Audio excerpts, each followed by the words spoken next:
Muy buenas tardes. Gracias a las personas que estarán escuchando esta hermosa entrevista. Hoy estamos con un invitado muy especial, ¿sí? Tiago Nasif López, desde la provincia de Córdoba, Argentina, quien nos contará un poquito acerca de su trayectoria, de su vida. Una persona muy joven, 21 años, ¿sí? Que con una carrera muy prometedora en el mundo literario y musical también. Hola Tiago, ¿cómo estás? Hola Daniel, ¿cómo estás? Un placer. Muchas gracias por la invitación y qué hermoso que estés haciendo esto, ¿no? De entrevistar gente y, bueno, de difundir la literatura. Es Eh, un gusto tenerte también, gente tan joven como dije anteriormente. Y bueno, Tiago, me gustaría que nos cuente un poquito acerca de lo que estás realizando. Si bien no te ven todavía obras publicadas, pero sí hay algunas, leí algunos poemas por ahí tuyos que la verdad que son tentadores. Contanos un poquito acerca de lo que realizás actualmente.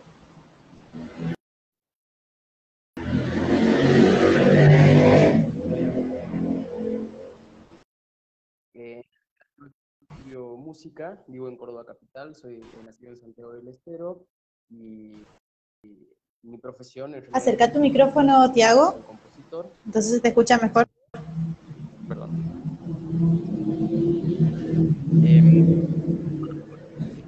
Mi profesión es nacido en Santiago del Estero y he venido aquí a Córdoba Capital a estudiar música.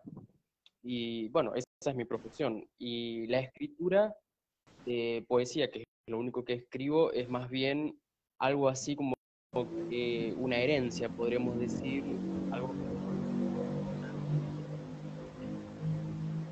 todos, mi abuelo materno y mi abuelo paterno también, y en mi núcleo familiar más cercano también todos, mis tres hermanas y mis padres. Y bueno, actualmente me encuentro en un proceso de escritura de mi primer libro, está ahí como ya en esa etapa en las últimas etapas de pulirse, de reverse, y, y con proyectos musicales tengo también ahí empezando como con los primeros pasos para publicar obras y esas cosas. Bueno, estoy ahí, ya no falta nada. Qué bueno, la verdad que me pone muy contenta que los jóvenes, los chicos, aún crean en esto que es la literatura, ¿no? Entonces no muere acá, digamos. Y es tan importante lo que planteás en cuanto a lo que es la herencia, ¿no? La herencia literaria. ¿Qué pensás, ¿no? Con respecto a esto? Eh, y yo creo que es algo muy importante porque es un mundo en el que me he criado, digamos, no es ajeno a mí, sería quizás algo que para otra persona es más normal. Por ejemplo, hay familias en las que todos los familiares son médicos y los hijos que nacen saben desde pequeños que quieren estudiar medicina, lo ven a sus padres, o hay otras familias que son contadores o economistas. Y bueno, en mi caso ha sido esto, ha sido el arte y es lo que he tenido desde chico. Y bueno, no podría ser de otra manera o no me sentiría de otra manera, de otra profesión. No podría. ¿Recordás alguno La creación artística. de tus primeros poemas? ¿Cómo surgieron? Sí, es gracioso. Había visto una película, eh, esta película de Dan Brown, de los libros de Dan Brown, el Código Da Vinci, y me acuerdo que me había quedado como enredado en esa idea que él planteaba, bueno, planteaba ideas, digamos, en base a hechos reales, él toma y escribe ficción, ¿no? Y, y había escrito un poema sobre eso, eh, y después, bueno, la poesía, yo cuando era más chico, la poesía era algo como muy extraño, era de vez en cuando escribir eh, un poema, las típicas primeras andanzas de uno, ¿no? Cuando le rompen el corazón a uno, cuando uno tiene un amor no correspondido, cuando así de a poco va como creciendo y después en realidad he perdido contacto con la poesía, supongamos que durante 2 años más o menos, que me he venido aquí a Córdoba a estudiar y me he abocado mucho más a la música, y esporádicamente de a poco entre el 2018 y el 2019 es como que he empezado a retomar esas raíces mías y he empezado a seguir escribiendo cada vez más hasta que, bueno, como te he contado, ya tengo aquí el primer libro en proceso de publicación, de todos estos poemas que he estado escribiendo aquí en Córdoba, casi todos han sido escritos aquí. ¿Y esos primeros poemas son los poemas Bueno, que la gente lee en Facebook o no? hay algunos que están subidos, sí, sí, usualmente escribía, me sentaba en la computadora y escribía y publicaba en Facebook, eso debe haber sido en el año 2013, 2012 capaz. Y, y después, sí, habrán quedado ahí guardados, serán unos 5 o 6 poemas que también se han publicado en antologías de un colectivo de arte que se llamaba Suma Colectivo de Arte, que quedaba en Santiago. Y, y después, bueno, como te cuento, están ahí colgados en Facebook. Si alguien entra a mi página de Facebook y se pone a buscar en las notas, va a encontrar ahí poemas de esa época. ¿Qué significó la literatura en tu vida de ese momento que dijiste quiero escribir? ¿Qué significa la literatura para vos? Bueno, es una pregunta muy interesante, ¿no? Yo siento que la literatura en general en la vida de una persona es como un aporte grande a la forma en la que piensa, ¿no? Cuando uno abre un libro, al igual que cuando uno escucha una canción, uno está regalándole parte de su vida a esa obra que está por escuchar, a esa música, a ese estilo. Y con la literatura en particular me pasa de que eh, los autores tienen esta gran capacidad, ¿no? Un buen escritor tiene como esta capacidad de sumergirlo a uno en su mundo y hasta meterse y quedarse ahí a vivir en la mente de uno. Y, y es como la formante del mundo de pensamientos que tiene una persona. Entonces la literatura forma parte de lo que uno piensa. Los autores que uno lee van a quedar ahí, adentro de uno. En la mayoría de los casos van a quedar ahí rondando y quizás hasta en algún punto, si uno no se da cuenta inconscientemente, como influyendo en la forma en la que uno piensa, ¿no? Es lo que nos pasa cuando estudiamos en una carrera universitaria, por ejemplo, o en la secundaria, leemos un libro y ya sentimos que todo lo que dice ese libro es verdad y vamos y lo repetimos y lo reflexionamos a veces. Y lo mismo pasa con la literatura leída por gusto.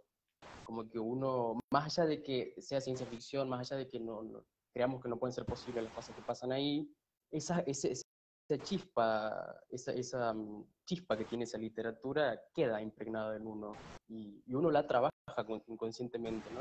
Entonces, como que la literatura es una formante de una persona. Y en mi caso, para mí, significa eso. Yo creo que de los libros que he leído, agradezco que han sido muchos de corte humanística, digamos, o de literatura universal, pero de, de esta formante de abarcar como un todo, tener una mirada amplia del mundo, como puede ser, por ejemplo, el Siddhartha de Germán Hesse o el Canto a mí mismo de Walt Whitman, esos libros que hace que uno vea el mundo, se sumerge en esa literatura en la que uno ve el mundo de otra manera. Y siento que la literatura hace eso, forma la forma de ver de una persona, valga la redundancia. Y la literatura y la música, en este caso, esta otra forma de ver el arte tuya, ¿cómo influyó?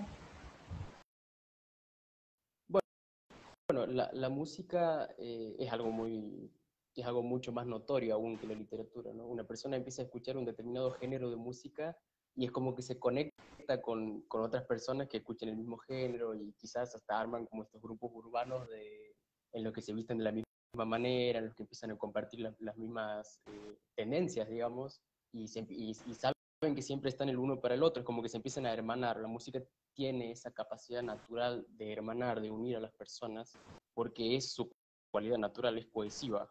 La música es naturalmente cohesiva. La gente que estudia música se junta con otras personas que estudian música e inclusive se arman como subgrupos en los que al que le gusta la música desde tal periodo hasta tal periodo de la historia se juntan únicamente con esas personas, supongamos el periodo barroco, se conectan con esas personas, a los que les gustan el periodo clásico se conectan con esas personas, a la música contemporánea y así.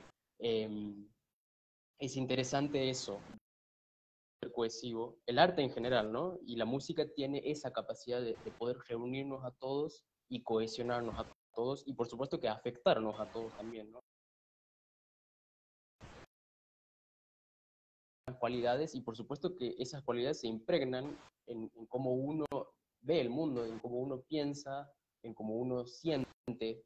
No es lo mismo una música que está pensada para que la persona baile, por ejemplo, y naturalmente uno inclusive no sabe qué ha pensado el compositor, pero se pone a bailar esa canción, ¿no? Y lo mismo que la música que está pensada para que uno esté tranquilo y únicamente escuchando, también uno le da ganas de bailar, le da ganas de sentarse y escuchar, y tomarse un mate y disfrutar de escuchar esa música. Eso va impregnado en el pensamiento ya de la música, en esa capacidad cohesiva de tocar la mente y el sentimiento de las personas.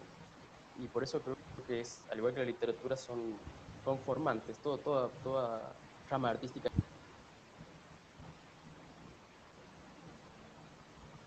La atención que tiene, ¿no? La atención es como esa puerta que uno tiene para dejar que las cosas entren en su mundo, y cuando uno abre esa puerta, el arte tiene.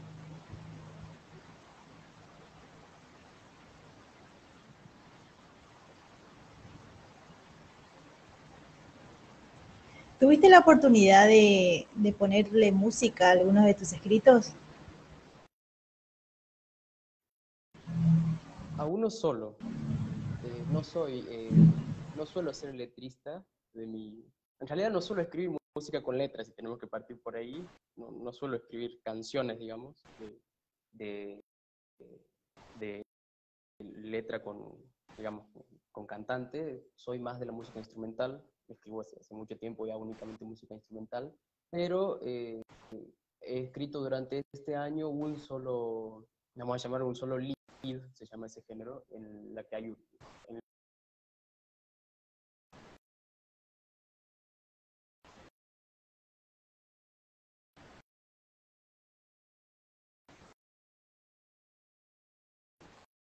Pero usualmente le he puesto más música a poemas de mi abuelo o, o a otros poemas. Son contadas con una sola mano las canciones que tengo con letra. No soy un compositor de canciones con letra, digamos. No me considero. Pero es interesante, siempre es muy bonito hacerlo.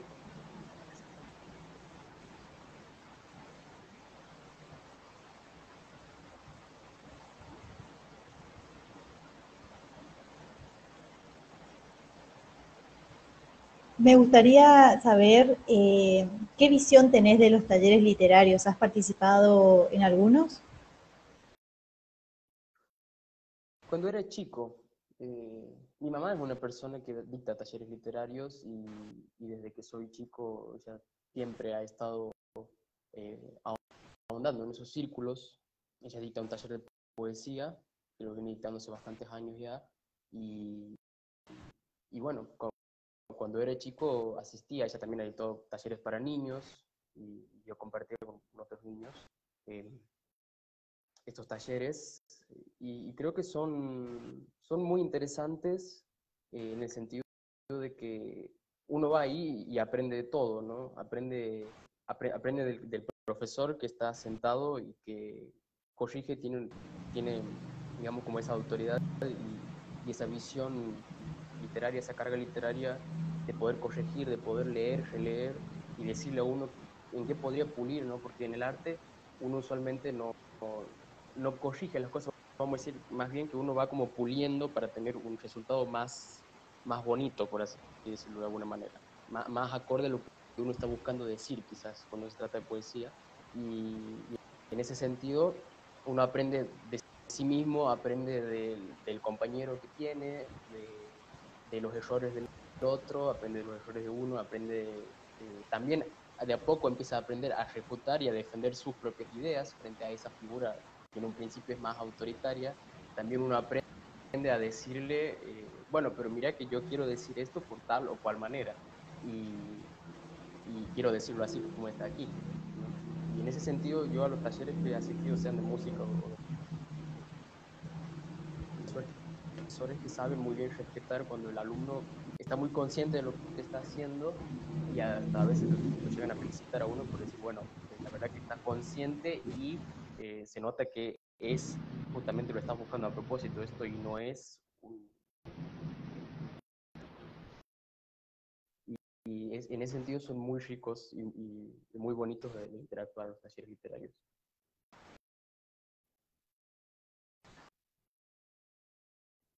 Y qué importante es esto de las defensas de las ideas, ¿no? En este caso, me viene a la mente, ¿qué pensás vos en cuanto a la literatura como herramienta social, ¿no? ¿Utilizaste alguno de tus poemas para defender ideales eh, no políticos, sino más bien sociales de lo que está pasando a nosotros en Argentina, ya sea actualmente, tal vez a través de la historia? Eh, ¿Qué pensás con respecto a la literatura como esa clase de herramienta?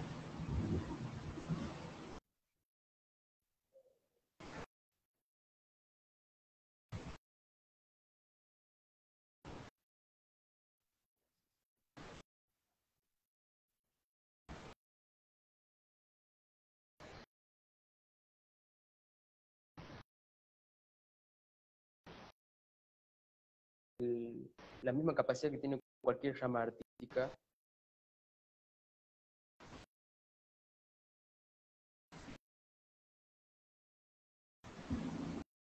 mostrarle una visión a quien lee, mostrarle una visión del mundo a quien lee.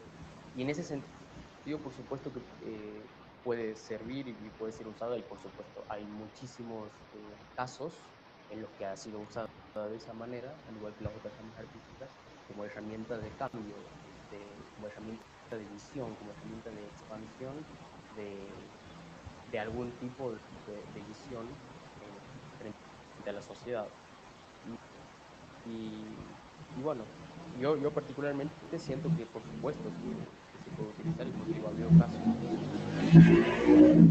También, si tengo que hablar desde mi gusto personal, a mí me gustan, como te digo, los libros que saben muy bien abarcar en el sentido de unidad las cosas, en el sentido de, vamos a decir, si vos me hablas de transformación social, no de la queja por la queja, sino más bien esto de, bueno, yo puedo sacar, eh, puedo poner en evidencia algo que está molestando, algo que podríamos cambiar. Pero también me gusta siempre cuando el autor sabe muy bien inmiscuir esa mirada esperanzadora del mundo. A mí particularmente me gusta mucho esa palabra esperanza y me parece que es algo que es muy necesario eh, para todo el mundo actualmente. Eh, y en ese sentido me gustan esos autores que saben, que saben levantar a uno de la cama, ¿no? Cuando uno por ahí cae en esos estados de que puede hacer uno aquí, qué voy a hacer aquí, ¿no? En el mundo. Y hay autores que tienen esa pluma tan bien refinada, tan bien trabajada, de ayudar a uno que se levante de la cama, que se levante de donde está, que quiera salir adelante. Y, y valoro mucho eso, valoro el sentido de amor cuando se inmiscuye en la literatura y como te digo, enseña a todos los seres que habitamos aquí en el planeta a hermanarnos. Es algo muy, muy bello encontrar un libro que tenga esa capacidad. Y en tu libro Enseña a compartir. encontramos esto, este sentido de esperanzador, este libro que estás Exactamente, preparando. este sentido. Ah, este libro puede tener algo de eso. Sí, ¿por qué no? Tampoco se trata de la mirada esta de, no pasa nada, no se trata quizás, no quiero que se malinterprete de un positivismo ciego, de una idea de no está pasando nada en el mundo y cerrar los ojos y vivir en una cápsula. Se trata de quizás decir, bueno, pero miremos cómo ha ido avanzando esto y miremos que siempre podemos pararnos un escalón más arriba y seguir avanzando también. Y esa mirada esperanzadora. Hay autores, quizás yo siempre nombro, el que más me parece a mí que la tenía impregnada es Walt Whitman, ¿no? Yo he leído El canto a mí mismo de Walt Whitman y me ha provocado exactamente eso, me ha provocado el salir de mi casa y ver el mundo con otros ojos. Y es muy bonito porque me he encontrado con gente que me ha dicho exactamente lo mismo del libro. Tiene como esa chispa ese libro de que he llegado a tener un amigo inclusive que me llegó a decir, yo estaba al borde de una depresión muy seria y leyendo ese libro he salido de eso. Leyendo ese libro me he levantado y he salido de eso. Y es como un lugar de refugio, ¿no? Que uno encuentra por ahí. Y este libro yo no me animaría a decir que tiene, por supuesto, la misma capacidad, porque sería pedir mucho y sería decir mucho de uno. Pero quizás está escrito desde ese punto de vista. Por supuesto, eso sí no lo voy a negar. Tiene esa mirada al mundo, busca tener esa mirada de despojarse un poco del todo, del todo. Aquí no hay, por ejemplo, quizás partidismo político, no hay eso. No soy un artista que suelo buscar eso, aunque sé que los hay y bueno, yo por supuesto los respeto. Eh, pero yo particularmente no soy así y aquí hay más bien esto que quizás hay que decirlo, ¿no? La Argentina necesita eso justamente, siento que necesita eso de sacarse un poco, correr un poco ese trasluz, como esa falta de transparencia, ese vidrio que está ahí como opacando esa luz y correrlo un poco y que podamos ver, ¿no? Vernos como hermanos, sacarnos todo lo que a veces nos divide, todos los conceptos que tenemos guardados en la cabeza que nos dividen y, y empezar a entender que la única forma de que nos llevemos bien en el mundo es entendiéndonos así, ¿no? Empezar a hermanarnos. Y este libro está escrito desde esa mirada, eso sí lo podría decir. Hablaste un poquito acerca de esta mirada que tenés con respecto a lo que es Argentina, ¿no? Y se me viene a la cabeza una pregunta tan importante, siendo vos tan joven, teniendo 21 años, ¿qué visión tenés de los jóvenes argentinos en cuanto a la literatura? Eh, ¿Qué ves? ¿Les interesa la lectura, la escritura? ¿Cómo ves ahora, en este siglo, eh, eso en los jóvenes? Y si yo tuviera que dar una opinión, yo creo que es muy bonito lo que está pasando actualmente, porque, bueno, los procesos que han pasado en el siglo XX de globalización y que han seguido expandiendo en el siglo XXI han ocasionado que ca- ca- cada persona que quiera leer algo lo pueda encontrar muy fácilmente, ¿no? En general, estoy hablando, por supuesto, estoy generalizando, pero eso es algo que es muy bonito, que a veces sí, uno a veces frecuenta talleres literarios con gente más grande y hay gente grande que suele opinar que la juventud hoy en día, bueno, dicen muchas cosas, dicen que la juventud no lee, que no le interesa, pero yo quizás diría que no es tan así actualmente. Tengo muchos amigos los que les gusta leer y me gusta que entienden la lectura como un momento de gusto y de regocijo personal y, y si hay que ser honestos también, hay que entender que antes quizás, como se dice, se leía mucho más, dicen las personas. Antes se leía mucho más, sí, pero hay que entender que también era porque era el único medio que existía de información, ¿no? En casi todos los casos. Uno para informarse sobre el mundo tenía que leer un diario, uno para saber que había hecho tal autor tenía que leer sus libros y encontrar su biografía ahí o buscarlo en el diccionario.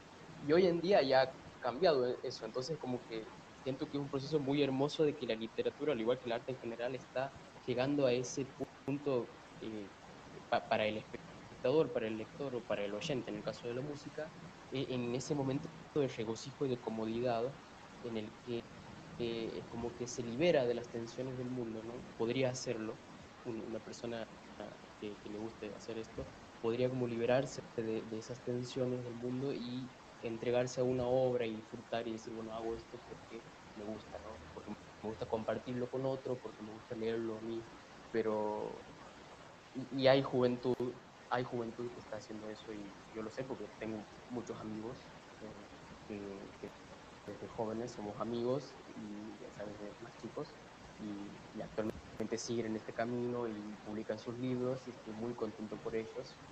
Bueno, es así. Tengo amigos que también no escriben, pero leen, aman leer, aman comerse libros, agarrar y tener una biblioteca grande y comer y comer y comer libros. Eh, y eso es algo muy hermoso. Yo no creo para nada que la literatura esté perdida. No me parece esa visión. No comparto eso. Bien, antes de que terminemos con esta entrevista, me gustaría que al final, no sé si nos querés contar, si tenés alguna página en Facebook que preguntan acá, yo solamente veía tus publicaciones en tu página oficial, ¿no? Con tu nombre. No sé si tenés otra página que quieras compartir para los lectores.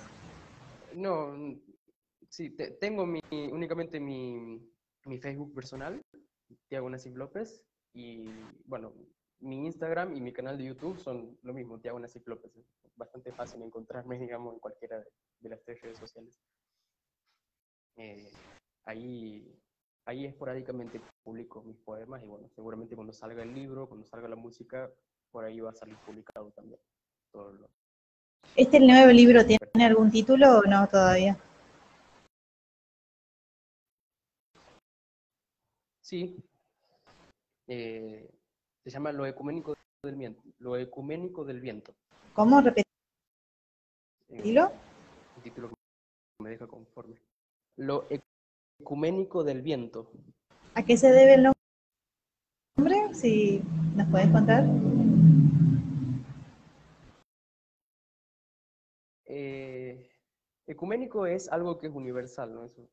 O que es mundial, por lo menos es algo que afecta a todos en alguna manera. Y bueno, el libro es como que va rondando en esa idea de algo que afecta a todos. Pero por supuesto no te voy a decir qué es lo que afecta a todos, tiene que llegar al final del libro para enterarse, pero está rondando por ahí, ¿no? Y puedo prometer que el que lo lea va a darse cuenta que evidentemente sí, es algo que afecta a todos sobre lo que se escribe en este libro. Bien. Hay un comentario acá que gente de México que nos está escuchando en este momento, que nos dice que la juventud argentina le encanta, que hacemos un gran trabajo con la literatura y demás. Eh, Acá dice que bastante acertada tu opinión, Tiago, en las maneras de leer y abordar la literatura se van transformando a través del tiempo y con los avances de la información. Así que, bueno, para redondear esto, me gustaría que nos brindaras algunos consejos, ¿sí? Que vos tuviste también en cuenta al momento de escribir tu obra. Eh, para vos, ¿qué se requiere ser escritor y qué aconsejarías a los futuros escritores o a las personas jóvenes que nos están escuchando en este momento? Jóvenes o que están dispuestos a escribir, ¿no? Mm, es muy interesante. Bueno, yo primero que nada tendría que aclarar, ¿no? Yo no soy autoridad en el campo, de ningún campo, para aconsejarle a alguien para que sigan al pie de la letra lo que voy a decir. Pero quizás alguna recomendación que se pudiera hacer eh, es el aquietarse un poco, ¿no? Antes de escribir. Porque sobre todo al escribir poesía, en mi caso me pasa por ahí que hay una pared que uno tiene que superar. Y es que en general la poesía ha quedado, yo creo, sobre todo después del siglo XIX, ¿no? Ha quedado muy, después de los tópicos románticos que se tocaron en el siglo XIX, ha quedado muy impregnada de esta idea romántica que tenía el artista romántico, de la tristeza, del desasosiego, de él querer tocar cosas o llegar a cosas que no le son posibles. Entonces a veces se sumergía, y el siglo XX también que trata esto, a veces, en algunos autores, de una tristeza.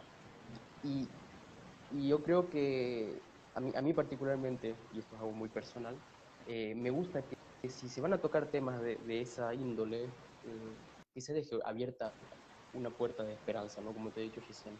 Y, y eso se logra, en mi caso yo lo he logrado con el aquietarme y el pensar bien, ¿no? Aquietarme en el sentido de respirar hondo antes de escribir, o escribir a la tirada, no escribir de manera inspirada, y después pulir con esa mirada también. Porque a veces los poemas terminan cayendo también en esa bolsa. Y, y hay poemas que son muy hermosos y que pueden levantarle el ánimo a una persona, y hay poemas que con 2 o 3 palabras ya pueden, en vez de levantarle el ánimo a una persona, bajárselo.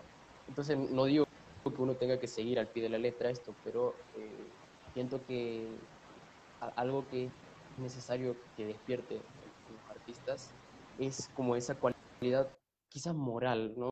Pero no moral en el sentido juzgativo, ¿no? En el sentido de juzgar al otro, sino moral en el sentido de entender que lo que yo estoy haciendo, lo que yo estoy escribiendo, lo que yo estoy componiendo, va a terminar afectando a la otra persona de alguna manera. Porque esa persona, como te he dicho al principio, va a abrir su atención a mi obra. Y, y en ese pensar de que voy a afectar a la otra persona, va a surgir naturalmente la pregunta de, bueno, ¿cómo quiero afectar a la otra persona? ¿Cómo quiero que se quede después de haber leído mi obra? ¿Cómo quiero que se quede después de haber escuchado mi música? Y, y bueno, esa es una pregunta que quizás yo les invitaría a hacerse. Quizás el único consejo, la única recomendación que podría hacer es esa. ¿Cómo quiero que afecte al otro mi arte? Que es una pregunta que siento que a veces nos olvidamos de hacernos, ¿no? Estamos tan metidos en nosotros que nos olvidamos de que esto se va a compartir con alguien y ese alguien va a terminar ahondando en esto. Qué interesante, la verdad que sí, uno siempre está pensando en lo que siente y en lo que quiere nada más y no piensa en nuestros futuros lectores. Bueno, Tiago, muchísimas gracias. Gracias por este momento, esta charla que nos has brindado, que nos has contado un poquito acerca de lo que realizás, ¿sí? Esperamos con ansia este libro y bueno, las personas que quieran Bueno, contactarte, bueno, que te busquen en tu Facebook, que me gustaría que después lo dejaras al final de la entrevista, que va a quedar grabada. Eh, y bueno, te mando un fuerte abrazo y seguimos en contacto. bueno, muchísimas gracias por la invitación, Daniela, y un placer. Te felicito mucho por lo que estás haciendo, me alegra mucho. Bueno, te mando un fuerte abrazo y seguir con esto, que me encanta. Un fuerte abrazo.